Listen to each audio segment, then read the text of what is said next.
여러분이 성경의 귀한 말씀들은 목사님과 담임 목사님과 여러 목사님들을 통해서 많이 들으실 겁니다.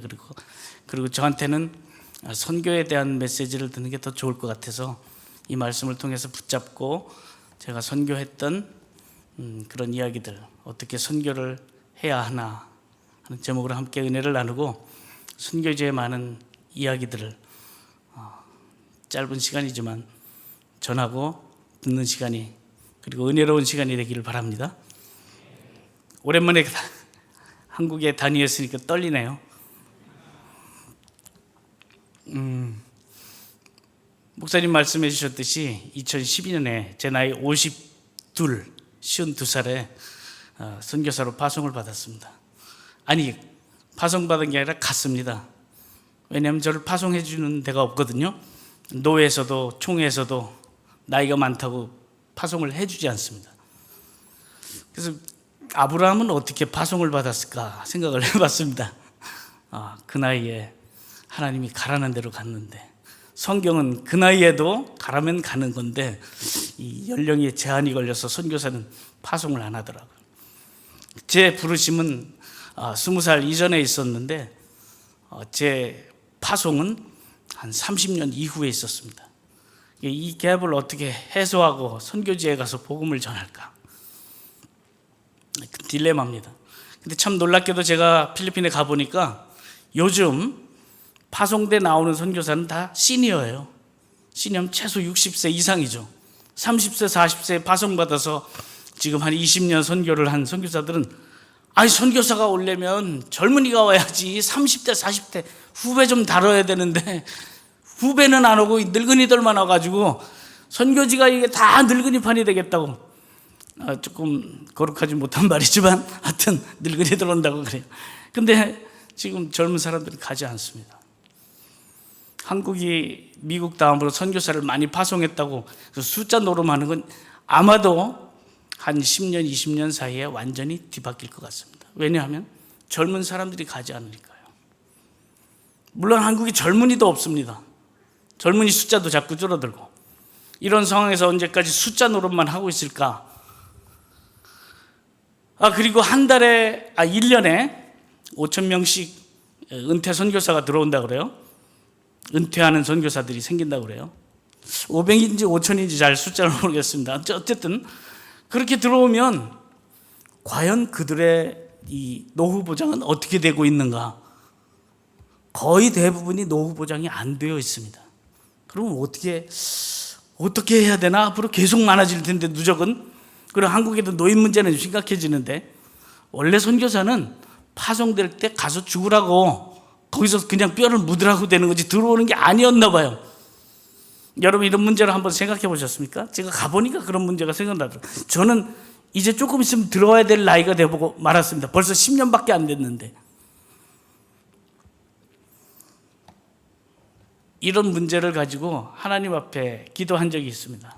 하나님, 이런 문제가 한국 선교사의 문제고 한국 교회의 문제인데 과연 이 문제를 하나님은 왜 준비 안 시켰습니까? 왜 어떻게 해주지를 않았습니까?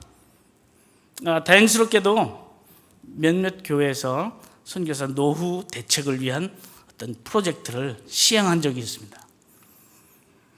올해 500여 명의 선교사를 노후 보장을 시켜주겠다 해서 선택해서 해준 걸 봤습니다. 그 교회 목사님은 평생의 선교사를 위해서 해줄 수 있는 게 하나도 없었다. 이제 마지막으로 은퇴하기 전에 내가 이런 일을 한다 하고 그 교회의 일이 다른 교회에도 전파되기를 원하면서, 왜냐하면 아무런 보장이 안 돼 있으니까요. 그냥 늙은이로 들어와서 죽을 때까지 세월을 지내는 것으로 그렇게 되고 말았으니까. 그런 일이 점점 퍼졌으면 좋겠지만 그러지 않더라도 하나님이 하시는 방법이 있지 않겠는가. 오늘 여러분이 저와 나눈 요한복음 2장 말씀은 예수님의 첫 번째 기적, 첫 번째 표적을 나타내신 그 말씀입니다. 이 말씀을 여러분이 잘 알죠? 다 아시니까 그냥 끝내고 선교 얘기 더 할까요? 이 얘기는 우리 선교와 직접 중요한 연관이 있습니다. 예수님이 첫 번째 기적을 베푸신 것은 그만큼 비중이 있고 모든 기적의 표본이 되고 그리고 모든 기적을 망라한 기적이기 때문에 그렇습니다. 근데 이걸 기적으로 보면 주님은 기적을 아주 쉽게, 그것도 예상치 못한 방법으로 행하시는데 그 기적이라는 것을 바라보는 우리의 사람의 모습은 전혀 기적을 기대하지 못한다는 데 있습니다. 주님은 기적을 베푸실 장소에서 기적을 베풀었는데 사람들은 전혀 기적을 기대할 수도 없고 기대하지도 않았습니다. 그리고 그 방법조차 완전히 생소했습니다. 왜냐하면 기적 다 와야 되는데 기적 같지가 않았거든요. 물포다가 담아서 그냥 갖다 주는 거예요. 그런데 그 기적을 이루는 장소에 어울리지 않는 그러한 물이었습니다. 우리 노래도 있잖아요. 예수님이 말씀하시니 물이 변하여 포도주 됐네. 예수님이 말씀하시니 바디메오가 눈을 떴다네. 나에게도 말씀해 주셔서 변화시켜 주소서. 이 기적은 결론이 변화예요. 그 노래를 따르자면. 근데 변화만 있지는 않아요. 변화는 그 중에 하나였을 뿐이죠. 아멘? 변화는 그 중에 하나였을 뿐입니다. 다른 무엇인가가 있어요. 그 무엇인가가 뭡니까? 이 장소가 웨딩 파티였어요. 여러분의 웨딩 파티 오늘도 있겠네요. 주일날이니까 결혼 많이 했겠네. 어제도 그렇고 토요일도 그렇고. 그 결혼식장에 신랑 신부가 있고 나머지 모든 사람은 뭐죠? 게스트들이에요. 초대받은 사람들. 거긴 실제 둘러리도 있고 초대받은 많은 둘러리가 있지 않습니까? 그 둘러리가 할 일이 뭐가 있어요? 어떤 둘러리는 밥만 먹고 빨리 가더라고요. 어떤 사람들은 그 옆에 쭉 있죠. 가족들의 입장도 보면 못 가서 있는 거예요. 못 가서 빨리 끝내야 되는데 필리핀은 결혼식 하면 하루 종일 합니다. 그래서 결혼식이 아주 힘들어요. 이 옷도 결혼식장에 입고 가는 옷이고 장례식장에 입고 가는 옷이고 설교도 할 때 입는 옷입니다. 오늘 일부러 입고 나왔어요. 추워요.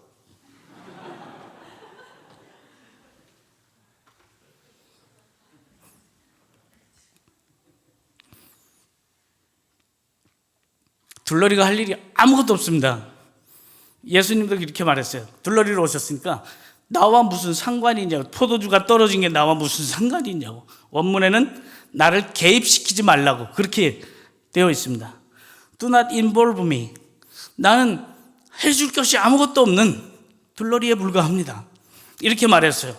근데 좀 더 읽어보면 그런 데서 물 떠다가 와라. 물 가지고 와라. 갖다 줘라. 이렇게 말씀하셨죠. 아무 상관이 없으시고 아무 할 일이 없다고 말씀하신 분이 일을 하고 계셔. 그리고 또 그 엄마 마리아는 지금 포도주가 떨어졌대요. 어찌하지? 그리고는 그 수종들은 종들에게 무슨 말씀을 하시든지 그대로만 해라 하고 뭐라고 말하냐면 뭔가 할 것 같으니까. 이 두 모자가 예수님은 아들이고 마리아는 어머니니까 모자가 아무 상관도 없는 그냥 끝났으니 빨리 집에 가야 될 그 환경에서 뭔가를 하고 있어요. 어머니는 좀 요즘 세상 말로 말하면 오지랖을 그런 거죠. 떨어지든지 말든지 그 엄마가 상관할 바가 아니에요. 그리고 그 아들은 나를 상관시키지 마, 개입시키지 말라고 하면서 알고 보면 할 거 다 했어요. 기적을 베풀어 버렸어요. 그 오지랖의 두 모자 아닙니까? 성경 말씀을 그렇게 하면 안 되지. 그러니까 우리 세상이 쉽게 이해하는 바대로 생각해 보십시다. 이 오지랖이에요. 하지 않아도 돼요. 할 필요도 없어요. 그리고 모두가 생각하기를 포도주 떨어져 뛰어 가자. 이 판인데 이런 세상 말로 끝난 판인데 끝난 판을 다시 웨딩 파티 시작판으로 바꿔버렸습니다. 그러니까 이것이 기적이죠. 기적은 기적인데 거룩한 하나님의 전에서 거룩한 일을 통해서가 아니고 세상 일 속에 예수님께서 자신의 존재를 드러내시면서 그 일을 하신 겁니다. 우리가 다 세상에 살고 있습니다. 항상 교회만 모여서 거룩함을 외치진 않습니다. 더 많은 시간을 세상에서 보냅니다. 세상에서 보낸 그 좋은 웨딩 파티, 좋은 그 분위기 환경, 언젠가는 다 끝나는 때가 옵니다. 아주 빨리 끝날 수도 있습니다. 제 인생만 봐도 끝장날 뻔했던 때가 몇 번 있었습니다.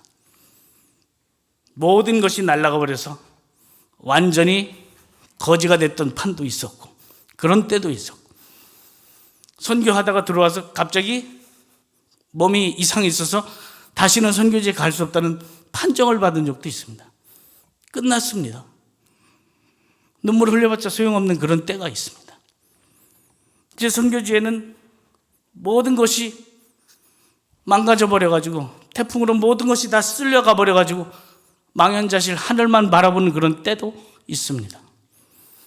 아무리 노력해도 땅을 파도 먹을 것이 없어서 마냥 굶어서 죽어가는 사람들의 그런 막장 때도 있습니다. 아무리 힘을 들여도 아무것도 할 수 없는 그런 처지에 놓여 있을 때도 있습니다. 심지어는 아무것도 아닌 것 때문에 병에 걸려 죽을 때도 있습니다. 이런 너무 많은 극단적인 끝장나는 상황 가운데 우리는 세상에서 살고 있습니다. 그런데 그때 죽어가는 사람들을 보면 주님은 안 계신 것, 하나님은 일하지 않는 것 같아요. 특별히 선교지에 가면 하나님이 일한다면, 하나님이 계신다면, 심지어 하나님을 믿는데도 그런 일이 벌어지고 있어요.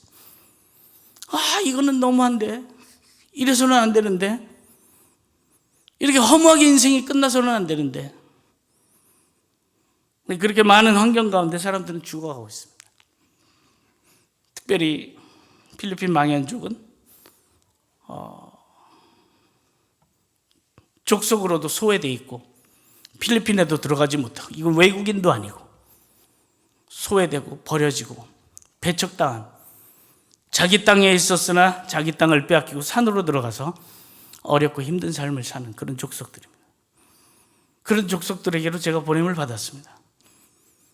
날마다 보는 것은 곧 배고파 굶어 죽어가는 사람들, 일을 하고 싶어도 아무 일도 맡겨주지 않는 상황 가운데 열심히 화전으로 나무를 태워서 숯을 만들어 가지고 내려가도 제값을 받지 못하고 쌀 한 톨 얻지 못하는 그런 환경으로 다시 하루 종일 걸어 내려와서 팔고 하루 종일 걸어 올라가는데도 쌀 한 줌을 쥐어 갖고 올라가는 그런 막장으로 가는 인생들을 많이 봤습니다.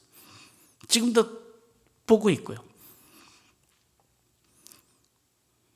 오늘 우리 삶에서는 또 이런 사람도 있죠. 우리의 관계는 오늘 끝이다. 더 이상 같이 살 수 없다. 마지막 끝장. 우리 부부는 이제 끝이다.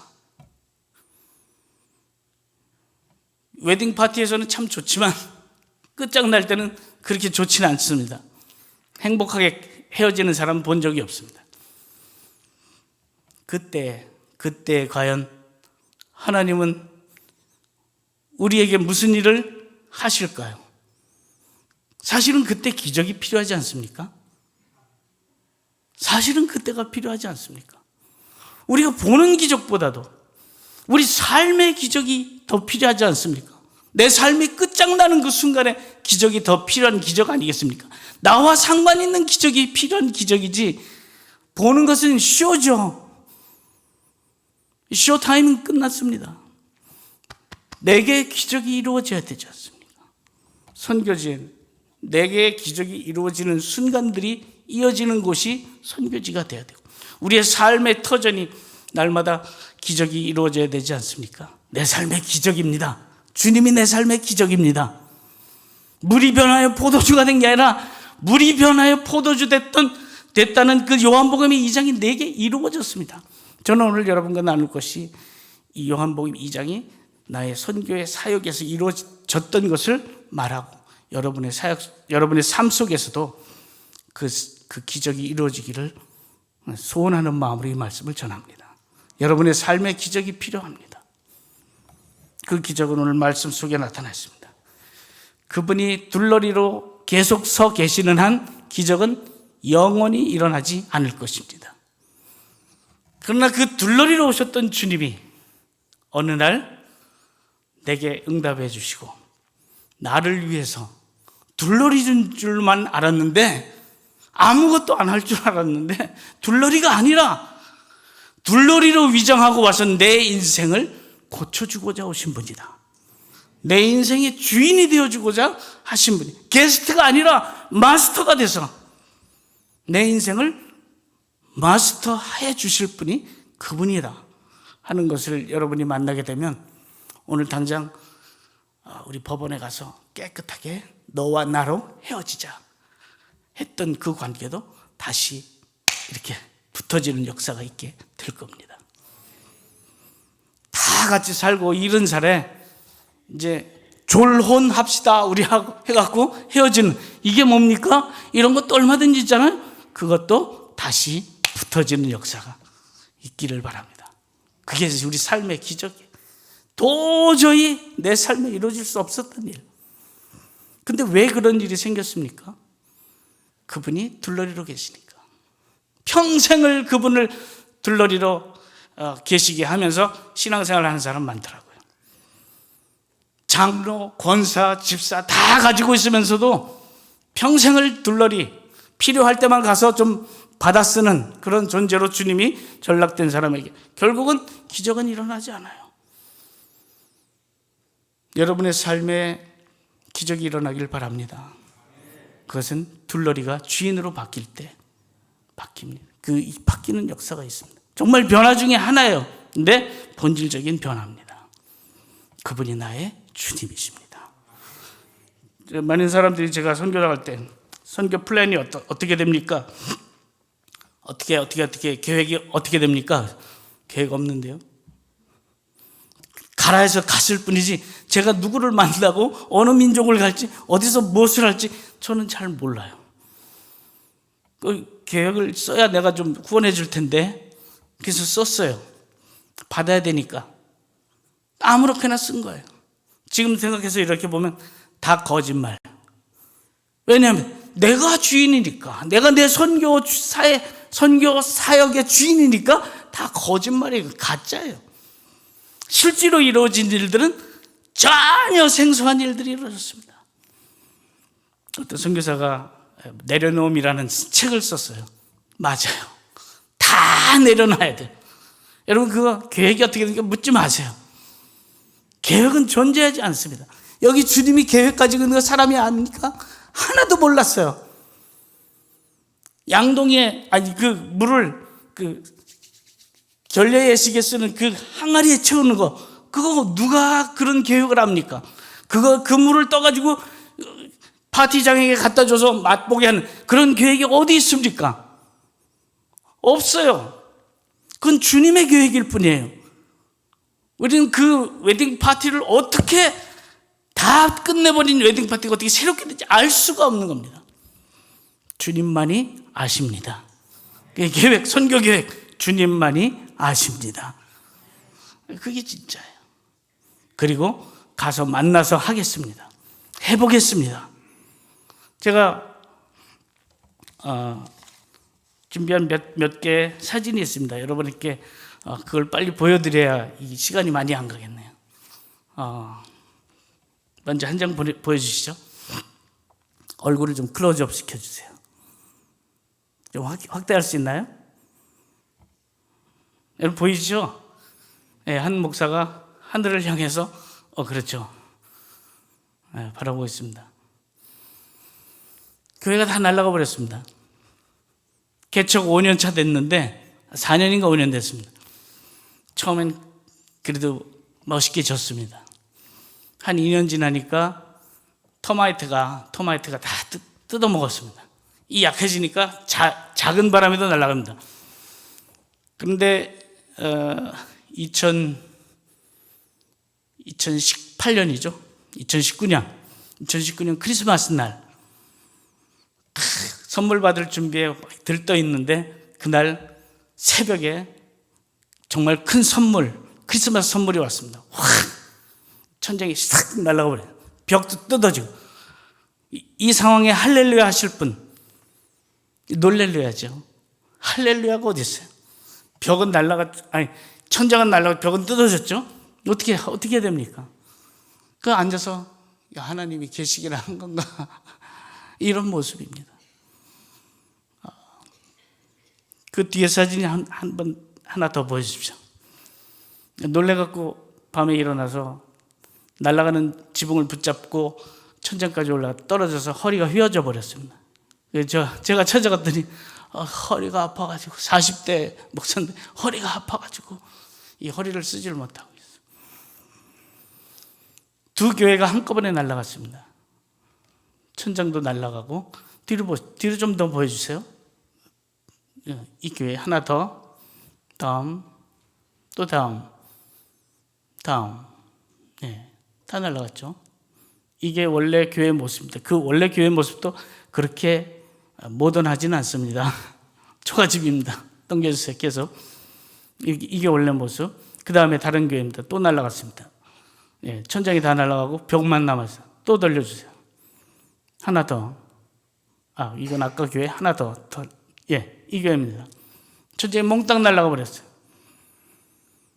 한국에서 온 선교팀들이 그 사실을 알고 그래서 예배 드립시다 했더니 다 앉아가지고 주여 기도하는 모습입니다. 다음으로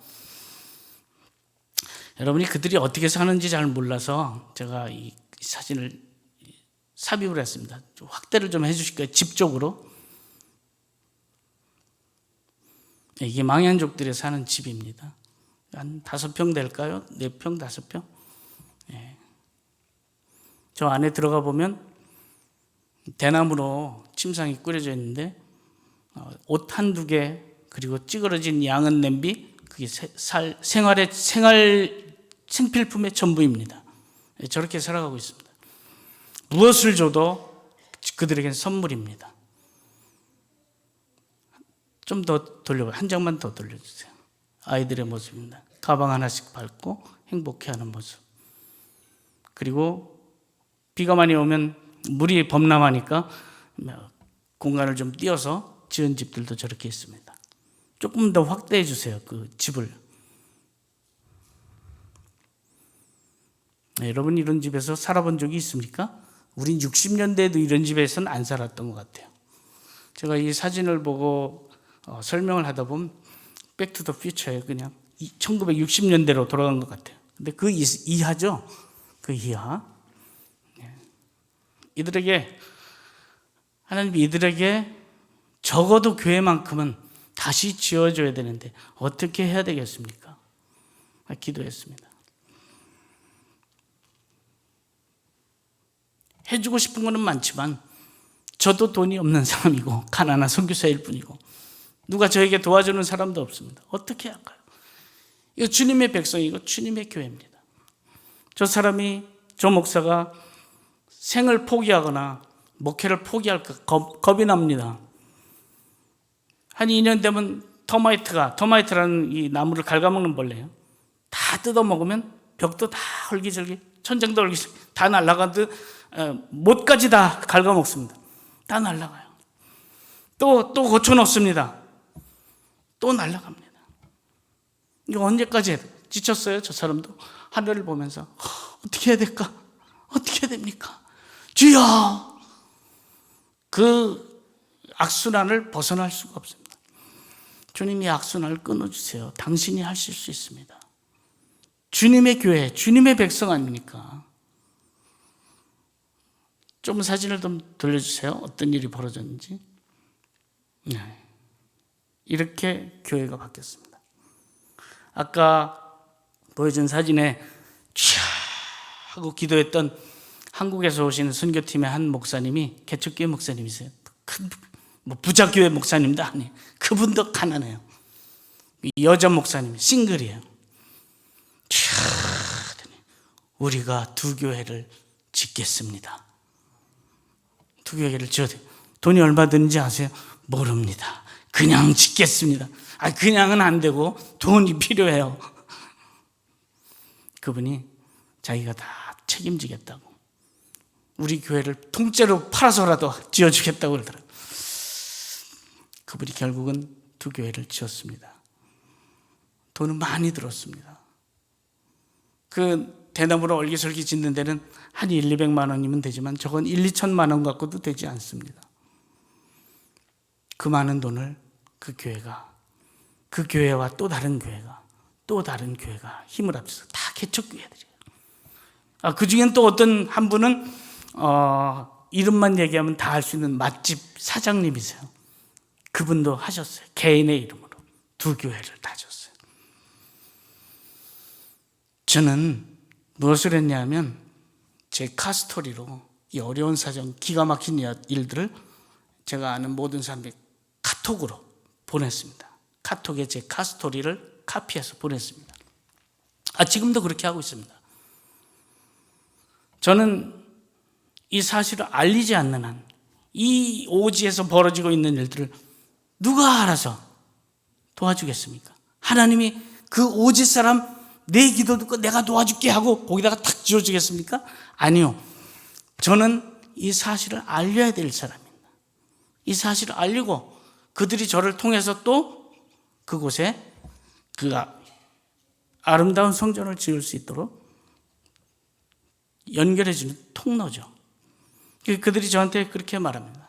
당신은 축복의 통로입니다. Channel of Blessing 이렇게 말해주는데 그게 맞는 것 같아요. 제가 지을 수 있는 돈은 하나도 없습니다. 줄 수 있는 돈은 하나도 없어요. 그러나 저를 통해서 가야 돼요. 여러분이 오늘 아침에 주일학교 애들이 출석을 하려면 하나님께 기도해야겠죠. 하나님, 우리 명철이가 오늘 출석할 수 있게 해주세요. 기도했죠. 그렇다면 오늘 아침에 전화를 했어야만 합니다. 그렇죠? 아니면 신방을 하든지, 그 일은 내가 해야 될 일입니다. 그리고 기도는 하나님께 드렸어요. 하나님은 마음을 감동시키는데 내 마음을 감동시키든지 누구의 마음을 감동시켰든지 그에게 전해줘야 돼요. 오늘 가자. 문을 두들기고 손을 잡고 전화를 하든지, 거기 민도로에 일어나는 일들을 저는 전할 책임이 있는 겁니다. 알릴 책임이 있어요. 요즘 세상이 얼마나 빨라졌습니까? 제가 그렇게 알리니까 응답이 와요. 카톡, 카카오톡 이렇게 오더라고요. 이것들이 뭡니까? 이것들이 바로 응답이에요. 저는 50년 전에 선교 기도 편지 이거 안 합니다. 왜냐하면 50년 전의 방법이에요. 그리고 한 달 전에 이야기들을 하고 있는 겁니다. 저는 지금 일어나고 있는 일 지금 전해서 지금 응답받아야 돼요. 이것도 되게 급하잖아요, 한국 사람들. 근데 왜 한 달 일을 보고를 하냔 말이에요. 지금 일어난 일을 지금 해서 지금 그들을 도와줘야 돼. 당장 도와줘야 돼. 왜 옛날 일을? 그리고 여러분에게 한마디. 왜 왜 교회 홈페이지에 선교사 소식란과 선교사 기도 편지란을 해놓고 1년에 10명밖에 안 봅니까? 이 대답을 안 하시네. 꿀들 먹고 오셨어요? 그거 보니까 우리 목사님과 부교육자들이 열심히 만드신 것 같은데, 보십시오. 보시고 업데이트되는 소식들을 보고 기도를 해주시고 답장을 써주셔야죠. 최소한 잘 읽었습니다. 힘내세요. 화이팅! 이것만 해도 얼마나 힘이 나는데 그거 하나 안 해줘요? 인색하게 선교헌금 안 보내도 좋아요. 화이팅! 한번 해주면 되잖아요. 한번 해봅시다. 화이팅! 화이팅! 이거 얼마나 좋아요. 그렇게 하는 거예요. 저는 그 얘기를 들을 때마다 힘이 납니다. 선교사님 10,000원 보냅니다. 10,000원. 화이팅! 할렐루야. 100만 원 보냅니다. 할렐루야. 아멘. 제가 무슨 돈이 있어서 교회를 짓겠습니까? 제가 무슨 돈이 있어서 그들에게 쌀을 보내겠습니까? 몇백 포대나 되는 쌀을 어떻게 보냅니까? 저를 후원해주는 교회가 얼마나 많습니까? 얼마 안 돼요. 저를 후원해주는 개인이 얼마 안 돼요.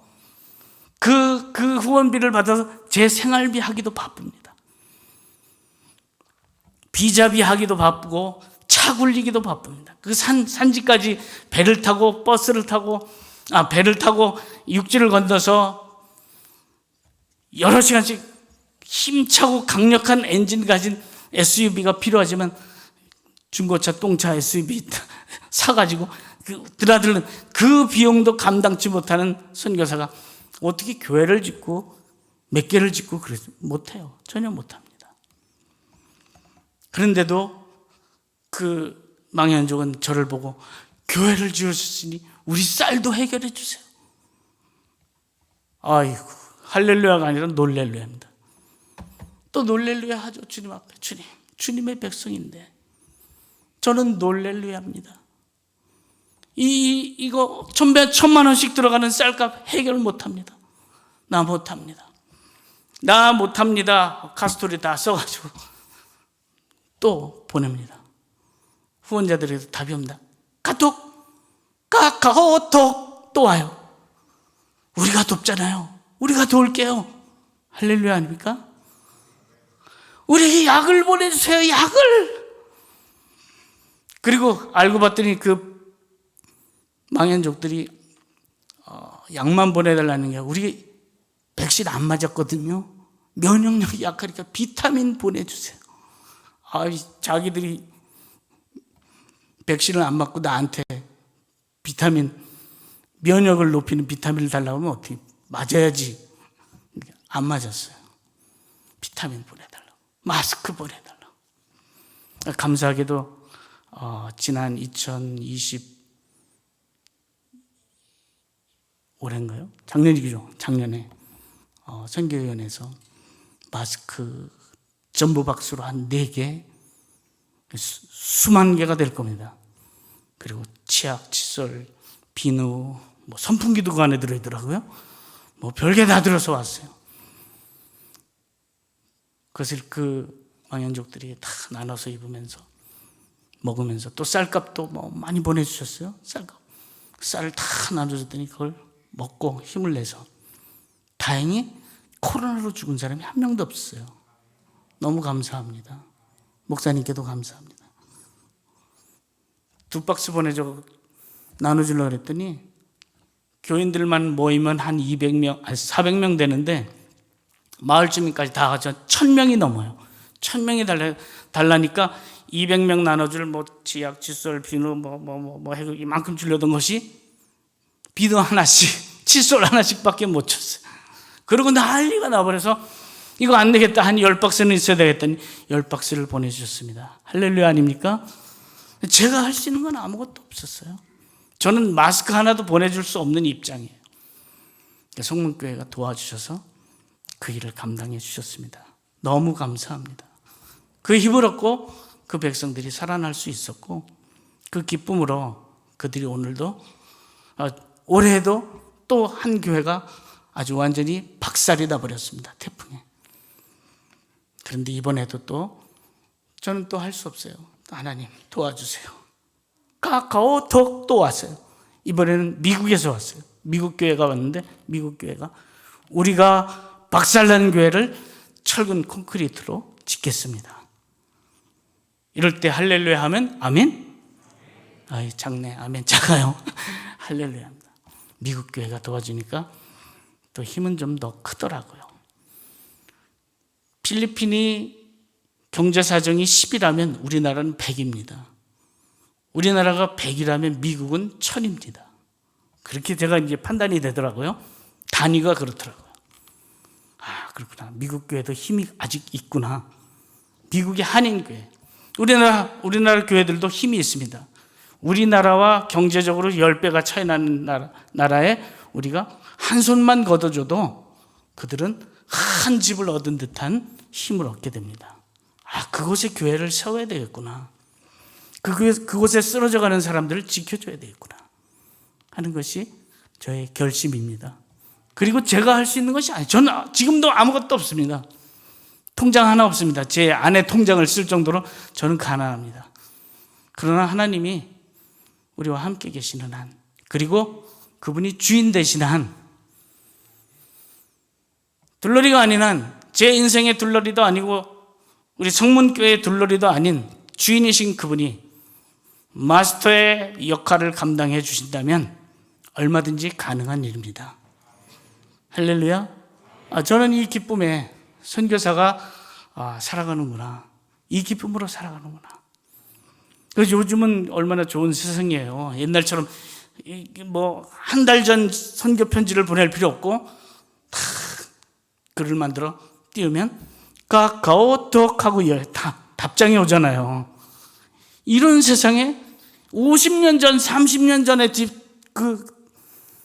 과거를 뒷밟지 말고 새로 오는 세대를 위해서 그렇게 하나님의 일을 한다면 하나님이 기뻐하지 않을까. 할렐루야.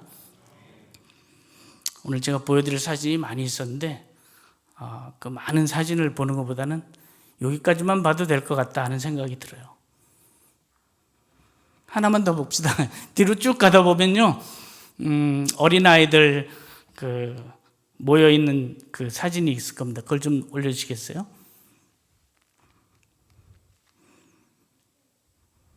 쭉쭉 더 뒤로 가야 됩니다. 이게 교회를 지은 걸 제가 안 보여드렸군요. 뒤로 한번 돌려주세요. 뒤로. 아니,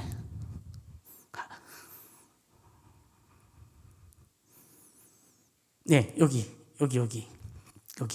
아이들이 모이라 하면 컵 하나씩 갖고 나옵니다. 저기다 주스 받아가고, 그리고 또 다른 옷에다가는 과자, 쌀 이런 걸 받아가려고. 그 다음 사진 한번 보내주세요. 네. 제가 한국에서 전도할 때 놀이터에 갔더니 애들 유괴범 나타났다고 신고가 들어왔어요. 아파트로 들어가서 집집마다 전도를 했더니 안 나가면 죽인다고 난리가 났어요. 경찰이 출동하더라고요. 우리나라에 갈 데가 없구나. 제가 20대 때 낙도 오지 전도를 열심히 다녔는데 그때 보니까 한 섬에 가면 400명, 500명씩 아이들이 와요.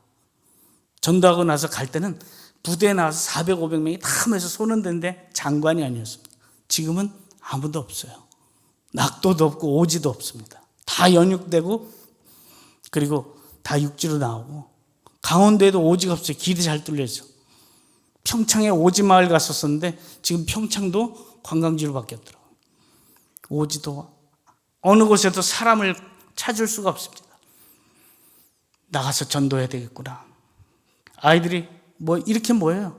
400명, 500명. 저 혼자 갔는데, 저하고 필리핀 목사 통역을 위해서 데리고 갔는데 저렇게 모여요. 저렇게 모여서는 갔으니까 복음을 전해야죠.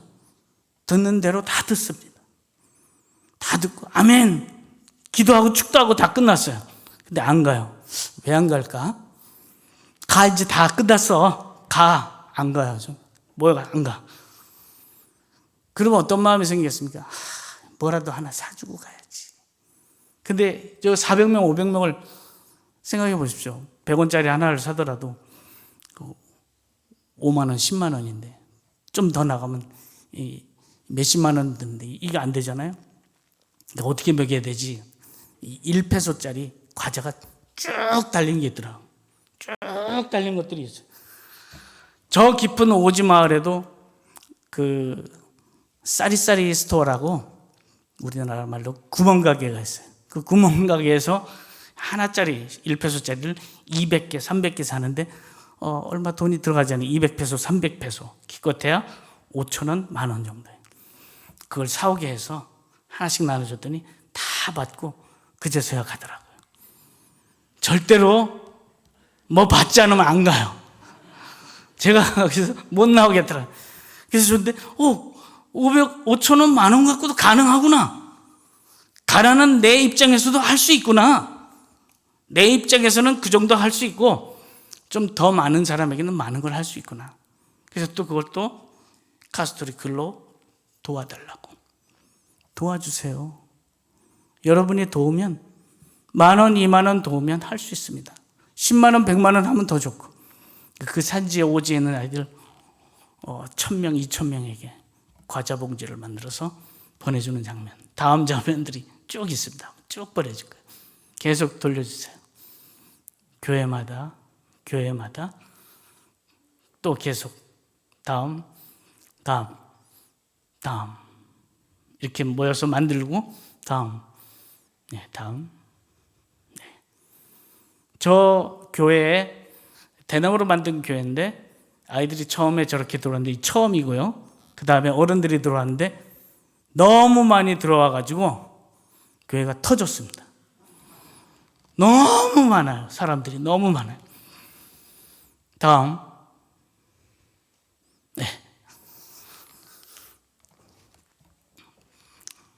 하나님이 이렇게 저희 선교 사역의 주인이 되어 주셔서 지금도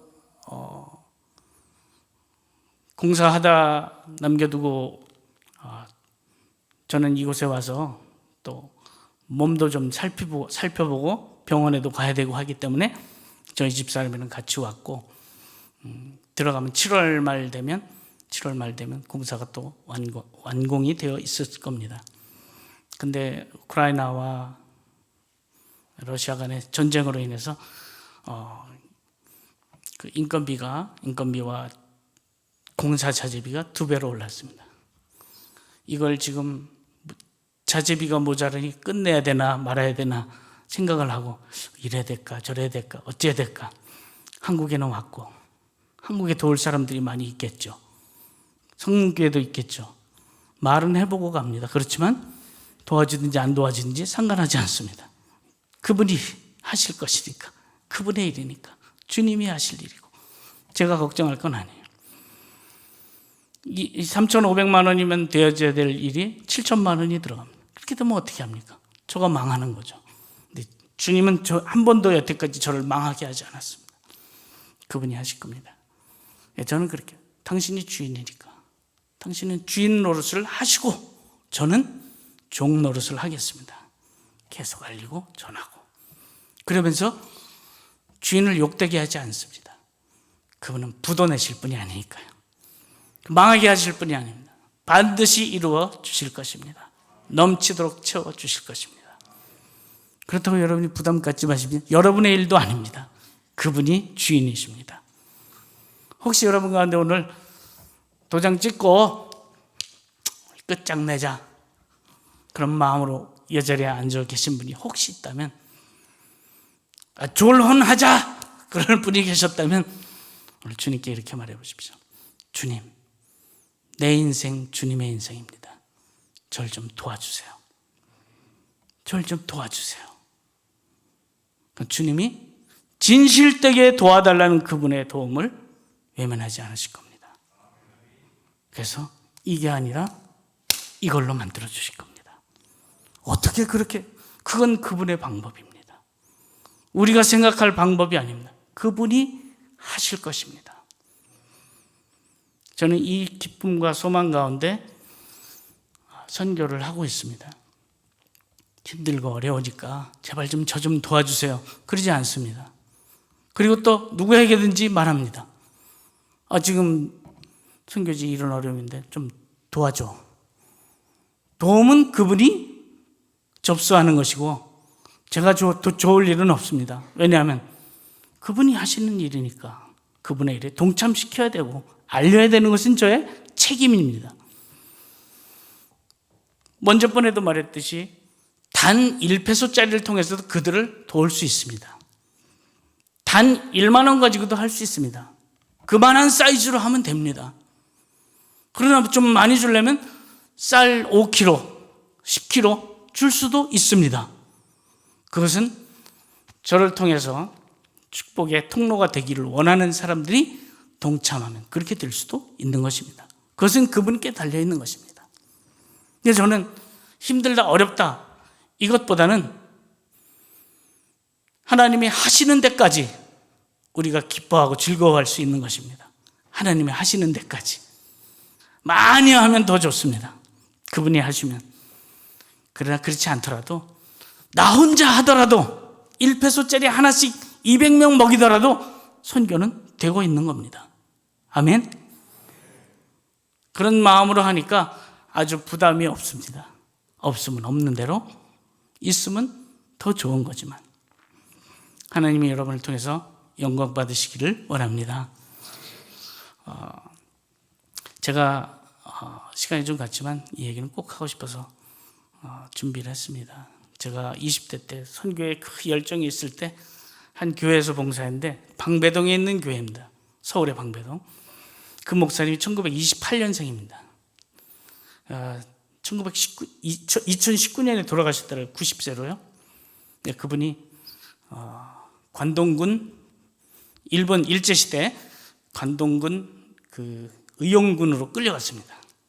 그러니까 저 만주벌판에서 폭탄이 떨어지며 총탄이 난무하는 곳에서 같이 의용군으로 끌려갔던 자기 동료들 처참하게 손발이 잘려나고 목이 잘려나고 몸뚱이가 날아가는 걸 보면서 가서 기도했답니다. 하나님, 내 인생 주님의 것입니다. 내 인생이 내 것이 아니고 주님의 것인데 나를 살려주시면 내가 우리 안에 돌볼 필요 없는 99마리 양이 아닌 버려진 한 양을 위해서, 하나님의 나라를 위해서 내 목숨을 바치겠습니다. 그렇게 소원했답니다. 그래서 옆에 있는 친구들은 다 목이, 팔이, 몸뚱이가 다 날려갔는데 자기만 살았어요. 돌아오자마자 그 교회를 세우고, 신학을 하고 교회를 세우고, 그리고 그때부터 뭐 교회가 커지든지 말든지 상관하지 않고 계속적으로 전도를 했습니다. 선교는 그때는 감이 없는 것이었고 전도를 했는데 지역의 가장 어려운 동네를 찾아가서 그 교회의 필요가 무엇인지, 어려운 사람이 누군지, 병든 사람이 누군지, 그래서 교인들이 생기면 같이 가서 돌보고 또 쌀도 나눠주고 약도 주고, 교회가 점점 커지니까 장로님이 몇 분 생기고 차가 많고 막 대학생들도 있고, 그러니까 제가 그때 갔을 때 안성으로 갔는데 안성의 한 마을에 가서 열심히 그 사람들에게 복음을 전하더라고요. 먼저 가서 가장 허름한 집을 구해서 그 집 주인에게 그 집을 빌려줄 수 있냐 얘기해서 그 집 주인을 예수 믿게 하고 그 집을 위해서 온갖 서비스를 다 했습니다. 그리고 그 가정과 그 이웃에게 복음을 전하기 위해서 복음 전하는 것보다 먼저 가난한 이웃들을 돌봤습니다. 쌀을 나눠주고 또 그들의 농산물들을 사주고, 그리고 조금 지나서 그들의 아픔을 해결해주고 그들에게 교회에 있는 교회 뭐 집사님, 장로님들 중에 치과 의사, 내과 의사 데리고 가서 매주일 진료를 해줬습니다. 그러니까 공짜로 진료하고 쌀도 얻어먹고 막 좋죠. 교회가 이렇게 좋은데, 교회가 이렇게 좋아. 그리고 그 집을 사서 교회로 드디어 만들고 교회 전도사님 한 분을 파송합니다. 그렇게 계속 파송하는데 지칠 줄 모르는 힘으로 하더라고요. 그래서 왜 목사님이 그렇게 하나 했더니 그 목사님이 얘기를 하더라고요. 내가 관동군 시절에 내 목숨이 이미 끝났는데 내 삶의 주인인 그분을 위해서 내가 내 삶을 드렸더니 그분이 나에게 이런 일을 하라고 했다. 쫙. 그분이 지금은 나이가 먹어서, 그때 돌아가시 전까지 나이가 먹어서 이제 그 일은 못했는데 합동신학원 대학교 교수를 하면서 그때 뭘 했냐면 나이가 들었으니까 못 가니까 국제기아대책기구 창립하셨더라고요. 국제기아대책 아시나요, 여러분? 기아대책기구. 그리고 기아대책기구에 많은 선교사가 있습니다. 알고 봤더니 그들에게 사역비를 지원해주고 막 하더라고요. 그리고 그 가난한 자, 버림받은 자, 우는 자, 지친 자들에게 그 복음을 전한 그런 큰 기관의 대표로서 마지막 삶을 사셨더라고요. 그리고 힘이 있을 때마다 가서 어려운 교회들 가서 그 세웠던 가난한 교회들, 힘든 교회들 가서 복음을 전하면서 90세 향년을 다 마칠 때까지 복음을 전했어요. 그분의 결국은 세계 선교를 향한 기아대책기구의 창설자가 되었고 그 사역을 널리 확장하고 있는 그런 교회가 되더라고요. 그 이야기를 이렇게 들으면서 우리 성문교회가 그렇게 됐으면 참 좋겠다. 그러나 시작은 어려웠습니다. 힘들었습니다. 내 삶의 주인이 그분이고 그분의 마음이 그러니까 그분의 마음을 따라가는 그 모습을 보고 그 모든 교인들이 지금도 그렇게 합니다. 세대가 바뀌고 그 목사님이 원로 목사가 되어서 이제 돌아가셨지만 그 뒤로 오는 목사님들이 전부 다 그 뜻을 계승해서 그 교회의 사역을 그렇게 하는 것을 보고 이렇게 하면 참 좋겠다. 우리 성문교회도 그렇게 했으면 참 좋겠다 하는 마음으로 저는 오늘 왔습니다.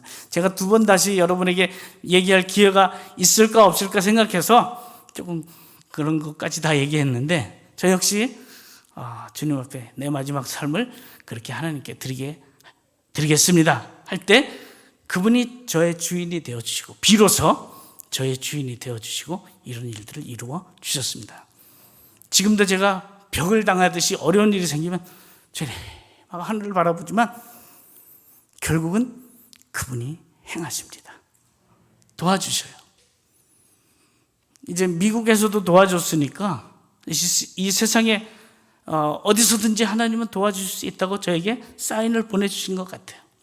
어디서든지 내가 구하면 내가 시행하리라 해주시는 것 같아요. 여러분에게도 그와 같은 은혜가 있기를 바랍니다. 그와 같은 기적이 여러분의 삶의 날마다 일어나기를 주의 이름으로 축원합니다. 기도하겠습니다.